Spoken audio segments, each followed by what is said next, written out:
Hello friends, welcome to my channel सीखो हमारे साथ। आज की वीडियो में हम बात करेंगे जावा स्क्रिप्ट की।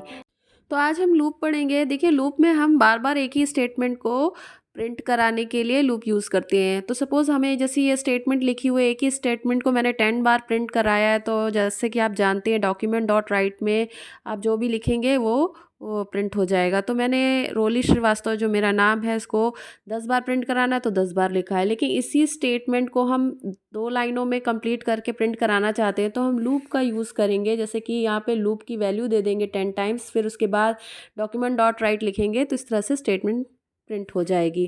तो लूप बेसिकली 3 पार्ट में डिवाइड होता है। जैसे कि पहला पार्ट होता है इनिशियलाइजेशन, कि आप कितने बार यानी इनिशियल वैल्यू कहाँ से शुरू करेंगे, यानी 0 से लेके 10 तक कहाँ से स्टार्ट करेंगे। दूसरा होता है कंडीशन, की हमें कंडीशन में देना होता है कि कब तक लूप चले। जब तक कंडीशन फुलफिल होती रहेगी तब तक लूप चलेगा, उसके बाद लूप टर्मिनेट हो जाएगा, यानी रिपीटेशन स्टेटमेंट का प्रिंट होना बंद हो जाएगा। फिर उसके बाद कंडीशन अगर ट्रू होती है तो लूप चलेगा, और कंडीशन फॉल्स हो जाएगी तो लूप टर्मिनेट हो जाएगा, यानी आउट ऑफ लूप चला जाएगा। तो इस तरह से हम लूप की हेल्प से इंक्रीमेंट या डिक्रीमेंट करा करके स्टेटमेंट को प्रिंट कराते हैं या एग्जीक्यूशन करवाते हैं। तो ये काम होता है लूप का, कि एक ही लाइन में आप मल्टीपल बार उसी काम को करा सकते हैं लूप में कंडीशन दे करके, इंक्रीमेंट डिक्रीमेंट करके। तो लूप के बेसिकली 3 पार्ट होते हैं, इनिशियलाइजेशन, कंडीशन, फिर इंक्रीमेंट या डिक्रीमेंट। तो इस तरह से ये काम करता है। कंडीशन ट्रू होने पर लूप रन करता है, और कंडीशन फॉल्स होने पर लूप टर्मिनेट हो जाता है, यानी आउट ऑफ लूप चला जाता है। तो कंडीशन के अकॉर्डिंग जितने नंबर ऑफ आप देंगे रिपीटेशंस, या फिर कंडीशन जब तक ट्रू रहेगी तब तक आपका लूप चलता रहेगा। तो इस तरह से लूप वर्क करता है। लूप के टाइप की बात करें तो जावास्क्रिप्ट में बेसिकली 5 टाइप्स के लूप होते हैं। While loop, do while loop, for loop, for in loop या फॉर ईच लूप। तो ये हर तरह की प्रोग्रामिंग लैंग्वेज में होते हैं। देखिए, फॉर इन लूप जो है ऑब्जेक्ट के लिए यूज़ होता है, फॉर ईच लूप जो है एरे के लिए यूज़ होता है। ये आगे डिस्कस करेंगे जब ये टॉपिक, तो उसमें इन चीज़ों को डिस्कस करेंगे, ये लूप कैसे यूज़ होते हैं। बेसिकली ये जो लूप्स हैं, ये इनका लिखने का तरीका अलग अलग हो सकता है प्रोग्रामिंग लैंग्वेज में, लेकिन काम लगभग एक ही होते हैं। हर प्रोग्रामिंग लैंग्वेज में होते हैं लूप्स। तो मैंने पाइथन की प्लेलिस्ट बनाई, उसमें भी लूप डिस्कस किया हुआ है कि किस तरह से काम करते हैं। बस सिंटैक्स अलग है, बाकी लिखने का काम करने का तरीका एक ही होता है, सिंटैक्स में थोड़ा सा डिफरेंस रहता है। तो देखिए, सबसे पहले बात करते हैं वाइल लूप की। वाइल लूप में सबसे पहले इनिशियलाइजेशन, जैसे कि मैंने बताया था, तो इसमें एक वेरिएबल ले लिया ए, और उसकी वैल्यू 1 इनिशियलाइज कर दी है। फिर लिखा है वाइल, फिर A is less than is equal to 10। अब हमने 10 लिख दिया है, यानी ये कंडीशन बता रहा है कि कब तक चलेगा, जब तक कि 10 के इक्वल नहीं हो जाता या 10 से कम रहता है, तब तक ये लूप की कंडीशन ट्रू रहेगी और चलेगा। फिर इसके बाद कर्ली ब्रेसेस में सेट ऑफ स्टेटमेंट आप लिखते हैं, जो कि आपको वर्क कराना है लूप के अंदर रिपीटेटिव मैनर में, उसको हम लिखेंगे। जैसे मैंने डॉक्यूमेंट डॉट राइट में चैनल का नाम लिख दिया है, सीखो हमारे साथ। तो ये कम से कम 10 टाइम्स रिपीट होगा और प्रिंट होगा। अब ये इंक्रीमेंट या डिक्रीमेंट मैंने आपको बताया था, तीसरा स्टेप होता है। तो A is equal to A plus 1, यानी हर एक लूप के बाद एक ऐड होता रहे ए में। तो ए की वैल्यू पहले 1 थी, फिर आगे चलेगा एक बार लूप तो 2 हो जाएगी, फिर 2 से फिर 3 हो जाएगी, फिर 4 हो जाएगी। इस तरह से तब तक ये इंक्रीमेंट होता रहेगा जब तक इक्वल टू 10 नहीं हो जाता। 10 के बाद, 10 से ज़्यादा होने के बाद ये टर्मिनेट हो जाएगा लूप, क्योंकि कंडीशन फॉल्स हो जाएगी। तो ये इंक्रीमेंट कराते हैं, तो तीसरा स्टेप हुआ। तो लूप के बेसिकली 3 स्टेप अभी मैंने डिस्कस किए थे। सबसे पहले इनिशियलाइजेशन, जिसमें ए की वैल्यू 1 इनिशियलाइज की गई है, 1 से स्टार्ट होगा, फिर कंडीशन चेकिंग होगी। तो इस तरह से आप वैल्यू प्रिंट कराते हैं। अब प्रैक्टिकल करके देखते हैं ये वाइल लूप किस तरह से वर्क करता है। अब देखिए, मैंने ये छोटा सा प्रोग्राम बनाया हुआ है। इसमें मैंने आई वेरिएबल लिया है, जिसकी इनिशियल वैल्यू 1 ली है, और वाइल में I is less than is equal to 10 लिखा है, यानी कंडीशन में आप वैल्यू देंगे 10 तक। हम मान लीजिए लूप चला रहे हैं, तो लेस देन इक्वल टू, यानी या तो 10 से छोटा हो या उस 10 तक के बराबर हो, तब तक कंडीशन ट्रू रहेगी और चलेगा। और डॉक्यूमेंट डॉट राइट में मैंने आई की ही वैल्यू प्रिंट कराई, यानी जो भी वैल्यू आती जाएगी आई की, वो प्रिंट करता जाएगा। साथ में एक बी आर टैग भी लगा दिया नेक्स्ट लाइन के लिए। और फिर आई को इंक्रीमेंट कराया, आई प्लस प्लस किया है तो ये इंक्रीमेंट हो रहा है। इनिशियलाइजेशन मैंने अभी आपको थोड़ी देर पहले बताया था।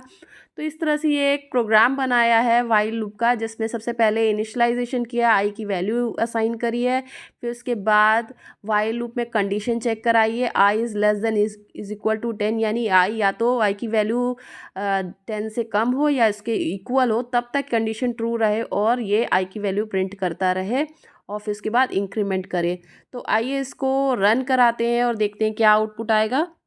अब देखिए आउटपुट में सबसे पहले आई की इनिशियल वैल्यू 1 प्रिंट की है, फिर कंडीशन चेक हुई है, फिर कंडीशन चेक के बाद इनिशियल वैल्यू 1 प्रिंट करने के बाद फिर इंक्रीमेंट हुआ है, फिर आई की वैल्यू कंडीशन ट्रू होने के बाद फिर प्रिंट हुई है 2, फिर इसी तरह से आई की वैल्यू इंक्रीमेंट होने के बाद फिर कंडीशन चेक हुई है, देखिए अब 3 हो गई है वैल्यू, तो 3 is less than equal to 10, तो अभी भी प्रिंट करेगा। इसी तरह से ये तब तक प्रिंट करता जाएगा जब तक आई की इंक्रीमेंट वैल्यू 10 आ जाएगी।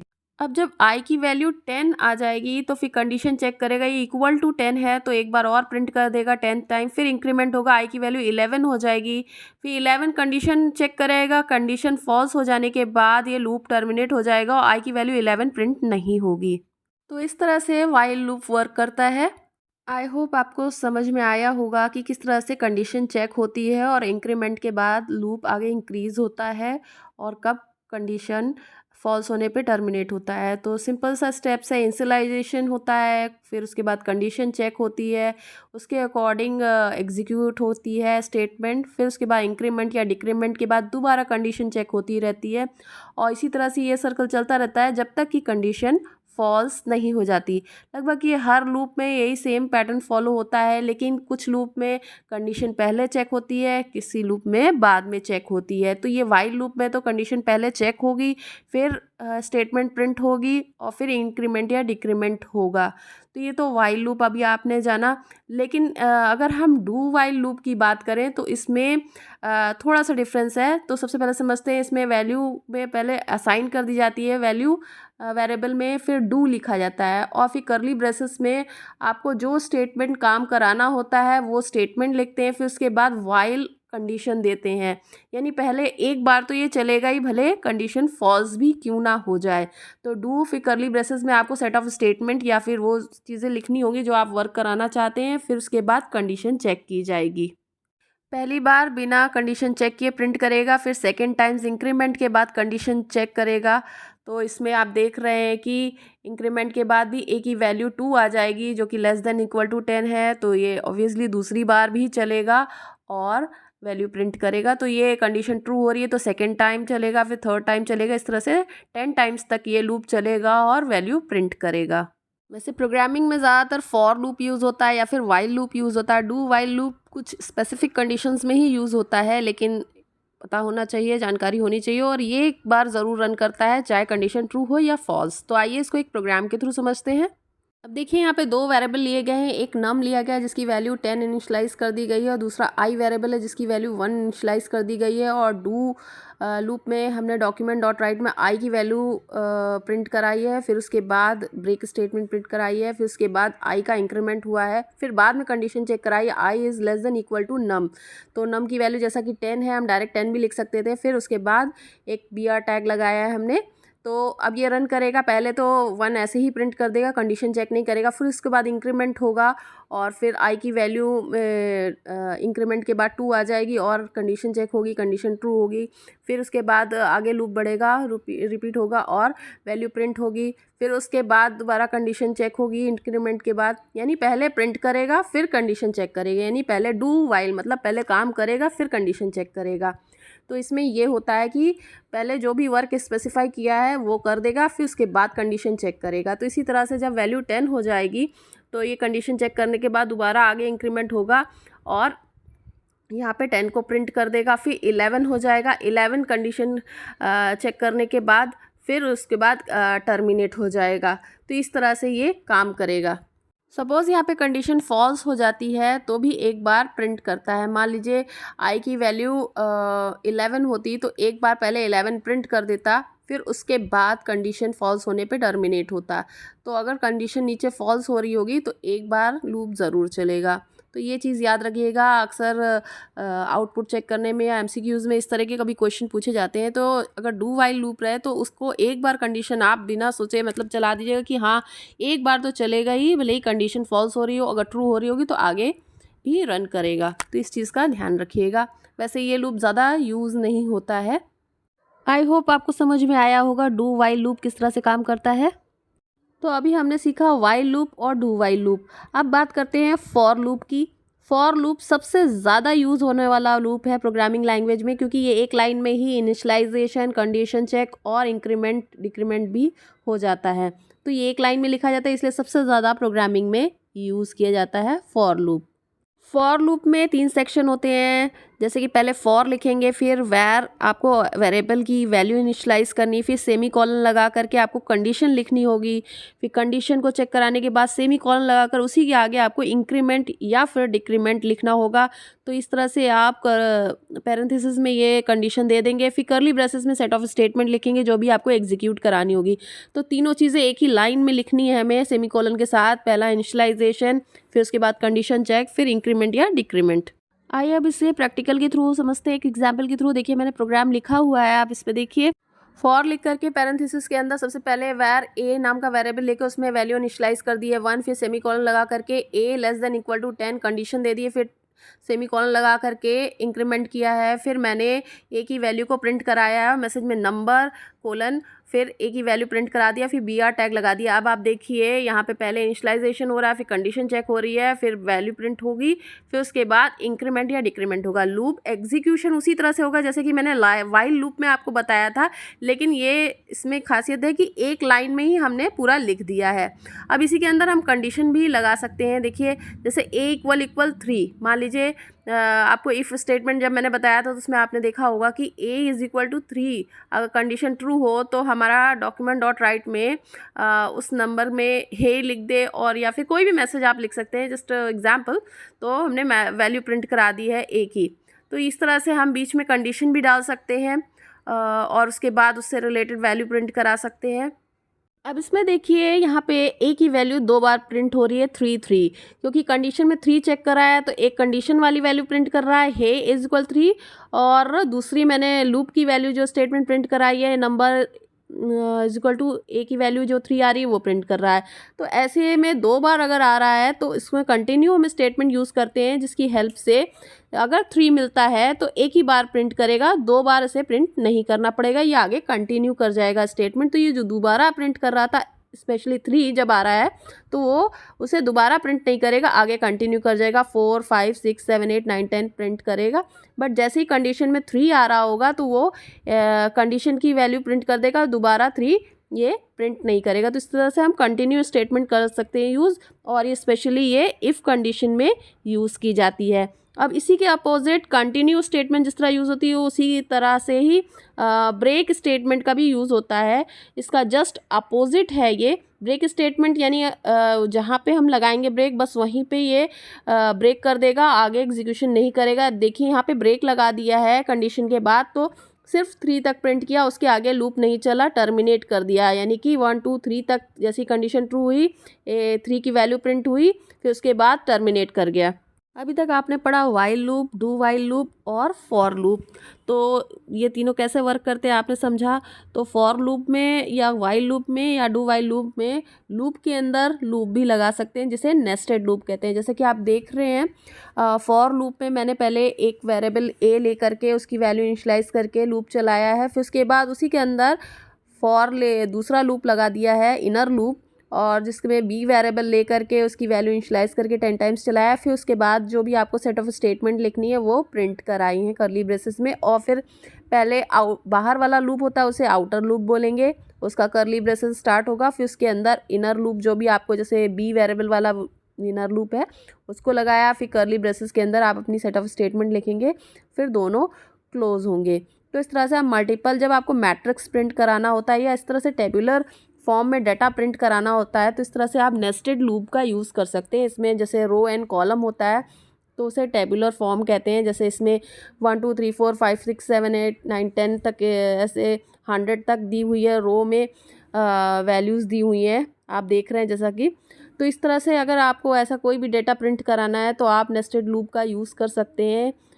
एक के अंदर एक कई सारे लूप लगा सकते हैं, जैसे मैंने अभी 2 दिखाए, इससे ज़्यादा मल्टीपल लूप्स भी आप यूज़ कर सकते हैं।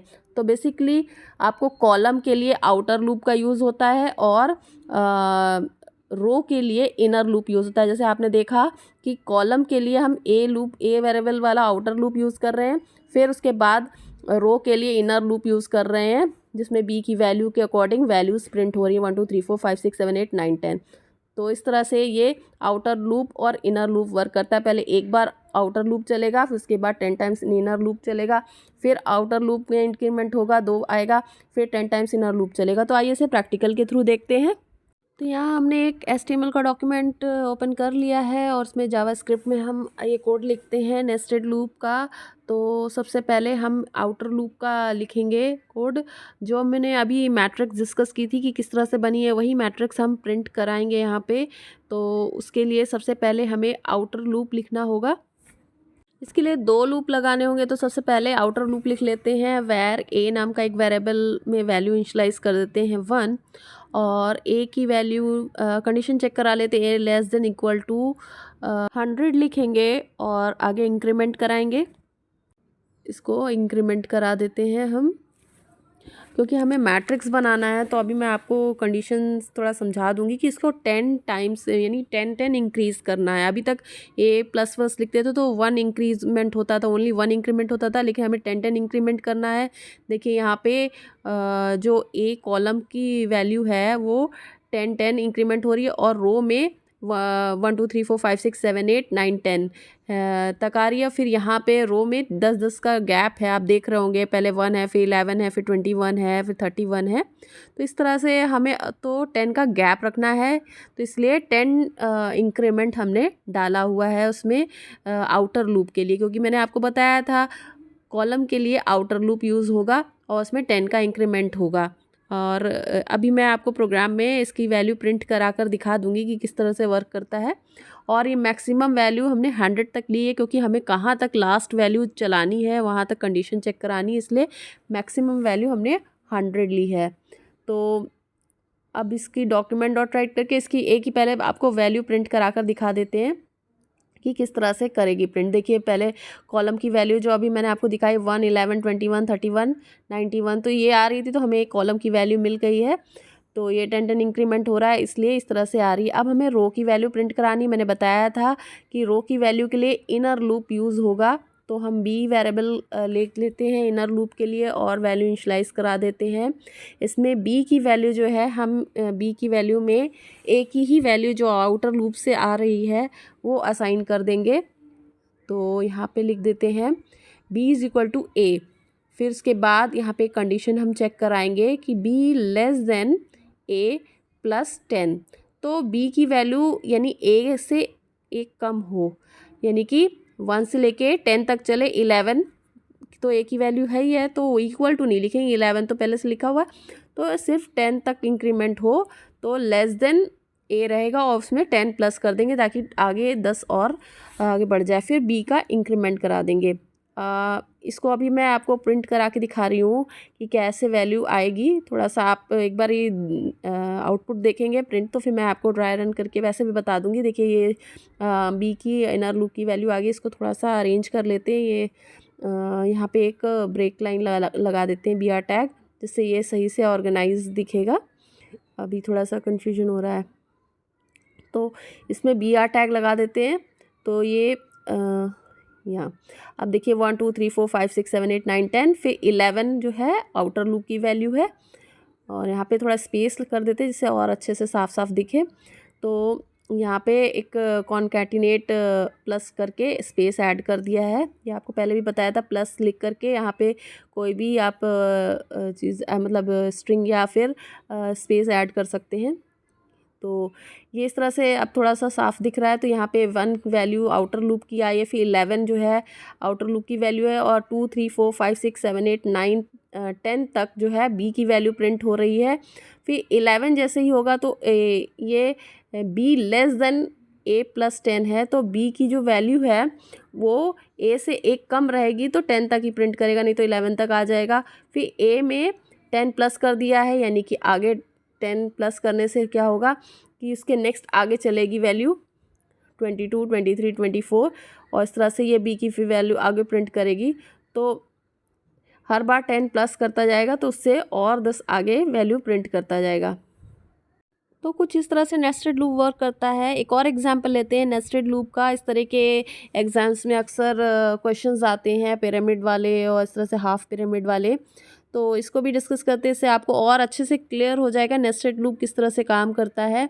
नेस्टेड लूप अगर आपको पता रहेगा तो आप बहुत अच्छे से प्रोग्रामिंग कर पाएंगे, इसका बहुत यूज़ होता है प्रोग्रामिंग में। तो अगर आपको कुछ इस तरह का पैटर्न प्रिंट करना है कि पहले 1 फिर 1 2 1 2 3 1 2 3 4 1 2 3 4 5 इस तरह का एक हाफ पिरामिड टाइप का पैटर्न प्रिंट हो, तो इसके लिए देखिए मैंने अभी बताया था आपको कि 2 तरह के लूप यूज़ होते हैं, आउटर और इनर। तो आपको इस तरह से हर एक स्टेप में जाने के लिए रो के लिए आपको इनर लूप और कॉलम के लिए आउटर लूप यूज़ होता है। तो आप देख रहे हैं जैसे कि मैट्रिक्स में रो एंड कॉलम। तो सबसे पहले एक आउटर लूप ले लेंगे, ए की वैल्यू 1 असाइन कर दी, ए लेस देन इक्वल टू 5 और इंक्रीमेंट किया है। तो क्योंकि मैक्सिमम वैल्यू देख रहे हैं आप वहाँ 5 दी हुई है तो इसलिए हमने 5 तक लिया है। फिर उसके बाद इनर लूप की वैल्यू हमें प्रिंट करानी है, जैसे कि आप देख रहे हैं पहले 1 प्रिंट करें फिर 1 2 3 इस तरह से। तो पहले इनर लूप ले लेंगे, बी की वैल्यू 1 ले लेंगे, फिर यहाँ पे कितनी बार कराया है 5 टाइम्स कराया है, देख रहे हैं 1 2 1 कितने बार है 5 टाइम्स है। तो यहाँ पे कंडीशन लगाएंगे इसके लिए हम, आप देख रहे हो जो कि ए की वैल्यू है इसमें वही उतनी ही टाइम्स बी का लूप चल रहा है। बी की वैल्यू आ रही है यानी 2 दिया हुआ है तो 1 2 2 टाइम्स चल रहा है। 3 ए की वैल्यू है तो 1 2 3 टाइम्स चल रहा है। इसी तरह 5 ए की वैल्यू है तो 5 टाइम्स तक ये बी का लूप चल रहा है। तो इसलिए हमें इससे पता चलता है कि इनर लूप की मैक्सिमम वैल्यू कितने बार तक रन कराना है, तो ए की वैल्यू के बराबर लिखना है। तो फॉर लूप में बी की वैल्यू 1 लिखी और बी की कंडीशन में दिया है b is less than equal to ए, यानी तब तक चले जितनी ए की वैल्यू आ रही है और फिर इंक्रीमेंट कराया, फिर बी की वैल्यू प्रिंट करा दी है। तो मैक्सिमम कहाँ तक चले जितनी ए की वैल्यू है, तो जितनी ए की वैल्यू 1 2 3 4 5 उतनी ही टाइम तक मैक्सिमम चलेगा। तो आइए इसको प्रोग्राम के थ्रू एक बार देखते हैं कि किस तरह से ये वर्क करेगा। सबसे पहले आउटर लूप ले लेते हैं फॉर लूप, जिसमें एक वेरिएबल ले लेते हैं आउटर लूप का ए और उसकी वैल्यू इनिशियलाइज कर देते हैं 1 और इसकी कंडीशन दे देते हैं क्योंकि मैक्सिमम 5 तक वैल्यू दी है तो A for loop outer loop 5 तक चलाएंगे और इसको इंक्रीमेंट करेंगे। फिर उसके बाद इसके अंदर हमें इनर लूप लगाना है जिससे पैटर्न हमारा प्रिंट होगा। तो इसकी बी की वैल्यू 1 इनिशियलाइज करा है। फिर उसके बाद कंडीशन में जैसा कि मैंने बताया था जहाँ तक ए चलेगा उतनी टाइम्स बी चलेगा, तो b is less than equal to a कर देंगे, यानी ए की वैल्यू जितनी होगी वहाँ उतने टाइम्स तक फॉर लूप का बी लूप चलेगा इनर लूप। अब इसको इंक्रीमेंट करके बी की वैल्यू हम प्रिंट कराएंगे। डॉक्यूमेंट डॉट राइट में बी की वैल्यू लिख देंगे। इसके साथ एक थोड़ा सा स्पेस भी दे देते हैं जिससे और क्लियर आए। अब इसके बाद इनर लूप की वैल्यू प्रिंट करने के बाद एक बी आर टैग लगा देते हैं जिससे नेक्स्ट लाइन में अभी देखिए एक लाइन में ही आ रहा है, तो आउटर लूप में एक बी आर टैग लगा देंगे इनर लूप की वैल्यू प्रिंट होने के बाद, तो ये नेक्स्ट लाइन में आएगा। तो जैसा कि देख रहे हैं सबसे पहले आउटर लूप चला है, फिर इनर लूप में वैल्यू असाइन करके a b less than equal to ए, यानी कि ए की वैल्यू असाइन की गई इनर लूप में, फिर उतने टाइम्स ही चलेगा जितना आउटर लूप की वैल्यू है, यानी पहली बार 1 टाइम, फिर दूसरी बार आउटर लूप की वैल्यू 2 होगी तो इनर लूप 2 टाइम चलेगा, फिर तीसरी बार आउटर लूप की वैल्यू 3 होगी तो इनर लूप भी 3 टाइम्स चलेगा। तो इस तरह से उसकी वैल्यू प्रिंट करता जाएगा और इस तरह से पैटर्न प्रिंट होगा। कुछ और एग्जाम्पल लेते हैं पैटर्न प्रिंटिंग के। अब कुछ इस तरह का पैटर्न है, आप देख रहे हैं 1 2 2 3 3 3 4 4 4 5 5 5। तो ये पैटर्न अगर हमें प्रिंट करना है तो हमें क्या करना होगा, आप देख रहे हैं ए की वैल्यू और बी की वैल्यू, तो इसमें ए की वैल्यू को ही उतने टाइम्स बी की वैल्यू में प्रिंट करा दिया है, यानी जो ए की वैल्यू आ रही उतने टाइम्स उसे प्रिंट करा दिया, यानी वही रहेगा, बस प्रिंटिंग में हमें वैल्यू ए की बी इनर लूप की वैल्यू प्रिंट कराने के बजाय आउटर लूप की वैल्यू को प्रिंट करा देना है। बाकी लूप बिल्कुल वैसे ही चलेगा जैसे पहले वाले में चल रहा था। तो आप देख रहे हैं इसमें जितने टाइम से जो ए की वैल्यू आ रही है वही हमारे पैटर्न में बी में वही प्रिंट होके आ रहा है, उतने ही टाइम्स आ रहा है। जैसे कि 5 है तो 5 टाइम्स आ रहा है, 4 4 टाइम्स आ रहा है, 3 3 टाइम्स, 2 2 टाइम्स, 1 टाइम्स। तो जो ए की वैल्यू उस तरह से ही आ रहा है, तो आउटर लूप सिंपल ऐसे लगा देंगे, ए की वैल्यू असाइन करके, फिर ए लेस देन इक्वल टू 5 क्योंकि मैक्सिमम 5 वैल्यू है। फिर उसके बाद इनर लूप में हम ए की वैल्यू ही असाइन करेंगे। देखिए जैसे लास्ट प्रोग्राम बनाया था बिल्कुल वैसा ही है, लेकिन यहाँ पे जो हम वैल्यू प्रिंट करा रहे हैं वहाँ पे बी इनर लूप की वैल्यू प्रिंट करा रहे थे, लेकिन यहाँ पे हम आउटर लूप की वैल्यू यानी ए की वैल्यू को ही प्रिंट करा देंगे। ए की वैल्यू को ही प्रिंट करेगा, बी में जितने लूप चलेंगे उतने बार प्रिंट करेगा। तो हमें सिंपल यहाँ पे लिखना होगा डॉक्यूमेंट डॉट राइट और यहाँ पे ए की वैल्यू को प्रिंट करा देना, यानी कि आउटर लूप की वैल्यू को प्रिंट करा देना, क्योंकि आउटर लूप की वैल्यू उतनी टाइम्स ही प्रिंट हो रही है। तो ये बहुत ही सिंपल है, बस प्रिंटिंग में हमें थोड़ा सा लॉजिक लगाना है कि कौन सी वैल्यू प्रिंट हो रही है। तो ये कुछ प्रोग्राम इस तरह से वर्क करेगा। मैंने अभी आपको बताया कि आप थोड़ा सा स्पेस लगा दीजिएगा बी के बाद और ब्रेक लाइन कर दीजिएगा, तो वो प्रॉपर नेक्स्ट लाइन में आएगा पैटर्न में। देखिए b is less than equal to a, फिर उसमें ए की वैल्यू प्रिंट कराई है, फिर आपने कॉन्कैटिनेट करके स्पेस दे दिया। अब देखिए ये पैटर्न है, इस पैटर्न को भी हम प्रिंट करा सकते हैं। इसके लिए आप सोचिए इसको हमें किस तरह से प्रिंट कराना होगा। ये कुछ उल्टा पिरामिड है, इसमें भी एक ही वैल्यू प्रिंट होगी, लेकिन एक कुछ डिक्रीमेंट ऑर्डर में वर्क करेगा। अभी तक हम इंक्रीमेंट के पैटर्न्स बना रहे थे, अब डिक्रीमेंट के एक दो एग्जांपल्स देखते हैं। देखिए यहाँ पे ए की वैल्यू 5 4 3 2 1 है और वही पैटर्न में प्रिंट हो रही है। देखिए बी इनर लूप में वही वैल्यू बार बार प्रिंट हो रही है, 5 5 5 4 4 4 3 3 3 2 2 2 1, लेकिन ये 5 है तो 5 टाइम्स और ये 4 है तो 4 टाइम्स, मतलब ये डिक्रीमेंट हो रहा है। तो यहाँ पे डिक्रीमेंट के लिए लूप लगेगा, तो मैक्सिमम वैल्यू हमें ए की 5 लेनी है और A is greater than equal to 1, यानी मिनिमम वैल्यू यहाँ पे लास्ट में 1 आ रहा है इसलिए 1, और इसको डिक्रीमेंट करते जाना है। अब यहाँ पे इनर लूप लगाएंगे, इनर लूप हमारा बिल्कुल वैसे ही रहेगा जैसे कि आपने पहले 2 प्रोग्राम्स में किया। B is equal to 1, b less than equal to ए, यानी ए की वैल्यू को ही लेना है, बी को इंक्रीमेंट करना है, यानी अब देखिए 4। अब यहाँ पे वैल्यू क्या प्रिंट करानी है, ऑब्वियसली हमें ए की वैल्यू प्रिंट करानी। इनिशियल वैल्यू ए की 5 है तो 5 प्रिंट कर दे, लेकिन कितनी बार प्रिंट करे, पहली बार बी की इनर लूप कितने बार चलेगा, 1 से लेके 5 तक, क्योंकि ए की वैल्यू 5 है तो 5 को 5 टाइम्स प्रिंट करेगा। तो इसमें ए की वैल्यू प्रिंट करानी है, लेकिन ये कुछ डिक्रीमेंट करके प्रिंट करेगा। तो पहले 5 है तो 5 करेगा, फिर एक डिक्रीमेंट कर जाएगा आउटर लूप, फिर 4 हो जाएगा तो 4 टाइम्स प्रिंट करेगा और ब्रेक लगा देंगे, क्योंकि नेक्स्ट लाइन में आने के लिए ब्रेक लगाना होगा। इसी तरह से ये कुछ पैटर्न है, इसको भी ऐसे ही डिक्रीमेंट के थ्रू ही करेंगे। देखिए 5 4 3 2 1 4 3 2 1, ये कुछ इस तरह का पैटर्न दिया है। अब इसमें देखिए ए की वैल्यू आपकी क्या आ रही है, 5 4 3 2 1 इस तरह से आएगी। तो इनिशियल वैल्यू 5 4 ये रिवर्स ऑर्डर में आ रहा है, आप देख रहे हैं, फिर इस तरह से एक एक कम होती जा रही है। तो आउटर लूप हमारा बिल्कुल वैसे ही रहेगा, मैक्सिमम वैल्यू 5 रख दी हमने, एक ही इनिशलाइज कर दी, फिर डिक्रीमेंट करा रहे हैं मिनिमम वैल्यू क्योंकि लास्ट में 1 है।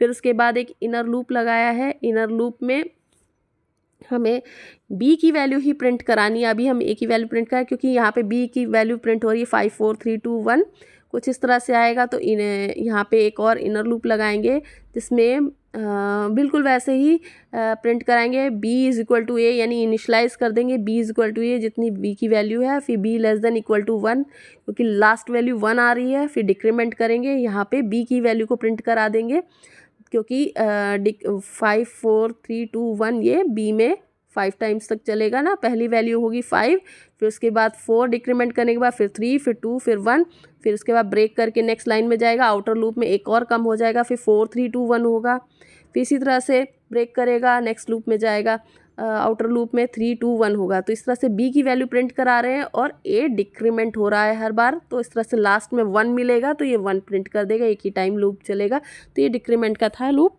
आई होप आपको ये नेस्टेड लूप और लूपिंग स्टेटमेंट किस तरह से काम करती हैं आपको समझ में आया होगा। उम्मीद करती हूँ आपके लिए वीडियो हेल्पफुल रहा होगा। तो चैनल को सब्सक्राइब और वीडियो को लाइक करना ना भूलें।